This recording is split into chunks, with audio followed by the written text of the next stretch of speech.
It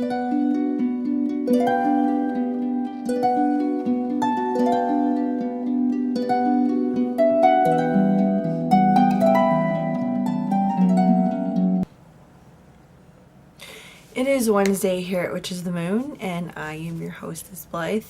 This week's topic is about tarot versus oracle, but before I talked about that, I wanted to talk about a little bit about divination in general. If you want to use cards, you can use cards. You can use anything to divine. If a lot of people say that they don't have money, they don't have the money to buy tarot cards and the books or time to learn it or whatever the excuse may be, because it is an excuse. You can use dice. You can use dominoes. You can use playing cards, which are what? $1. Buy them in the dollar store. The Lenormand system, you can make them, actually. I'll talk about that a little bit later. So now the difference between tarot and oracle cards. So tarot cards are generally based on the Rider-Waite system, which I can't recall how old it is, but it is the one that most decks are based on. So each tarot deck, no matter what system it's based on, has 78 cards, which is quite a bit. So you have your minors, your majors, and your pips, or your court cards, as a lot of people call them. Now, most of these decks are the same. The names are the same for each deck. Sometimes they swap some of the numbers for, I think it's for judgment and strength. I can't recall. So numerology plays a big part in it too. But the minors are about minor things in your life, and the majors about major things in your life. And court cards are usually about people, or a, if not a specific person, a type of person. And so, and there's many different spreads that you can do for tarot cards, and they usually the reading depends on how they relate to each other and relate to the question.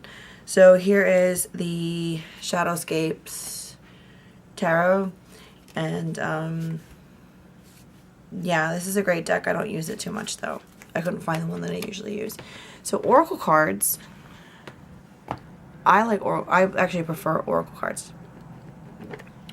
Oracle cards come in all different shapes. They come in all different colors.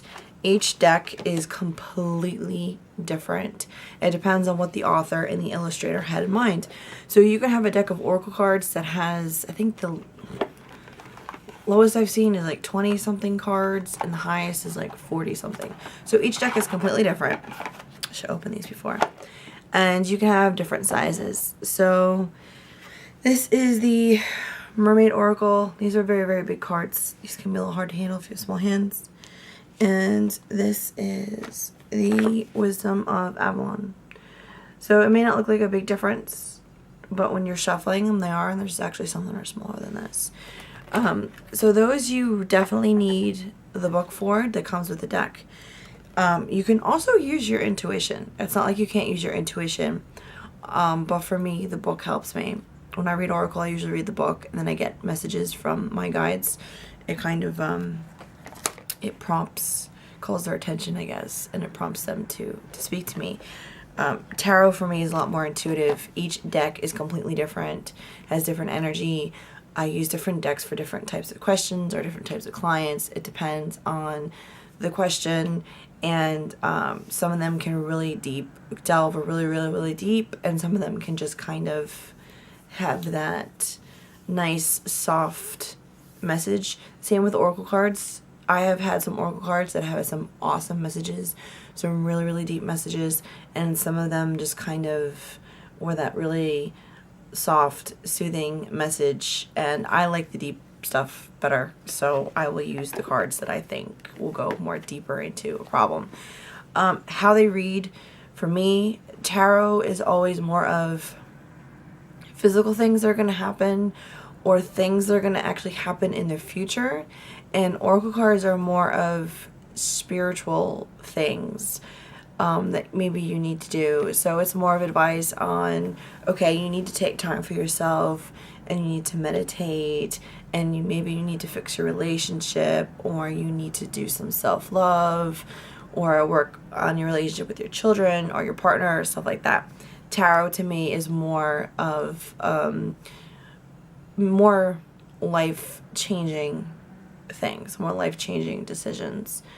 Where you're going to move to, what's going on with your job, if your child is having problems in school, things like that. So you have to keep that in mind depending on which system you want to use. So before I talked about playing cards and Lenormand. Now, I don't use them very often. I do know people who do. So if you have any questions about those systems, I probably won't be able to answer you. But you can use any kind of playing card. Pick these up in Salem this past weekend. You can go to the dollar store and you can buy a 2-pack for $1. And these really are based on numerology and the suits. People say that, oh, they're very, very close to tarot. They just don't have the, they're just missing the majors and some of the core cards. To me, that's not true. It's a completely different system. These playing cards are very blunt and very, very honest. They cut. There is no, oh, well, you could do this or do this or do this. They cut to the chase. So if you really want an honest system, you should work with playing cards. So the Lenormand cards are based on a system. And in this system, all the cards are the same. So if I were to go to different decks, the mountain card always means the same thing. The lilies always mean the same thing. And the number is always the same on the decks, and so is the playing card association. So you can actually take a playing card deck and write the Lenormand associations on it if you can't afford to buy a deck. You can make one with flashcards. Flashcards. What do you make flashcards with?